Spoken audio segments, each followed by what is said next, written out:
une structure en fait qui produit des dessins animés qui est très connue. Ils ont pris par exemple des artistes très tôt, enfants, préadolescents, et ils ont fait des films, des séries qui ont beaucoup marché. Il y a eu des produits dérivés que tous les enfants s'arrachaient. Et ces mêmes ont basculé dans l'industrie de la musique, sont devenus de gros stars de la pop. Il y avait surtout pour la gente féminine, on était dans l'hypersexualisation. Pour un oui ou pour un non, tout le corps est dehors. C'est des postures sensuelles, provocantes, dégradantes même à la limite. La jeune fille qui a suivi la série où rien de si méchant se passait quand elle était encore enfant, a tissé un lien émotionnel avec ce personnage que la fille a incarné. Tu comprends un peu? Et puis, elles ont grandi ensemble. Et ce lien émotionnel-là, au fil du temps, il se bonifie, il se renforce, il se cristallise. Je vois celle qui a bercé mon enfance et je vois sa nouvelle posture. Je m'identifie à elle. C'est sûr. De facto, on a eu des grossesses précoces, des rapports sexuels précoces, une montée en flèche des MST, une montée en flèche des comportements déviants. On a commencé à avoir en fait des dérèglements. Quels sont les messages qui sont véhiculés? Parce que, à contrario du film, on regardera à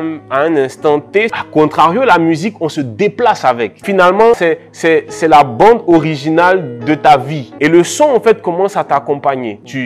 Maintenant, il y a des enceintes, hein, tu mets ça dans ta douche, tu kiffes ton son, tu es dans les transports, tu as tes écouteurs, tu es en mouvement, tu es en déplacement avec. Ça affecte ta psychologie. Aujourd'hui, qui nous dit des choses sensées? Nous, on est en train de parler de la masse critique. La masse critique, c'est quoi? C'est du shit, je deal, je fais truc et tout ça. Et plus c'est dark, plus c'est sombre, plus c'est violent, plus ça marche. Ça dénote en fait d'un formatage total.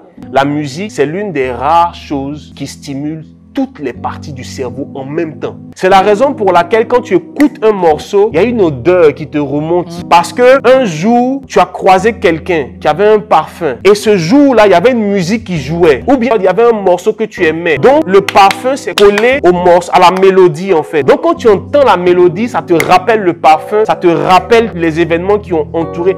On ne peut pas s'amuser avec ce qu'on met dans ses oreilles.